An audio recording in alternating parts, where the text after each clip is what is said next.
festivalu Rdeči revirji letos sodelujemo tudi Idrijci oziroma Idrijčani. Mestni muzej Idrija se vam predstavljamo z razstavo En muzej tisoč zgodb, kjer pripovedujemo 1001 stvar iz naše kulturne dediščine in si jo lahko že ogledate tu za mano. Po njej pa vas bom popeljala tudi 22. junija ob 6. popoldan.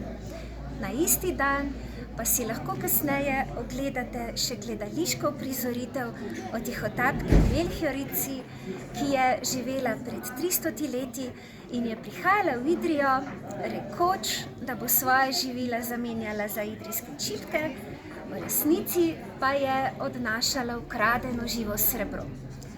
Seveda so jo ujeli, zgodba se je zapletla in zapletla, ampak več vam pa ne bom izdala. Idrijce pa boste na letošnjem festivalu v Hrastniku srečali tudi še v soboto, ko bodo iz Kanomelj predstavljali izdelavo in seveda tudi pokušino idrijskih šlikrofov.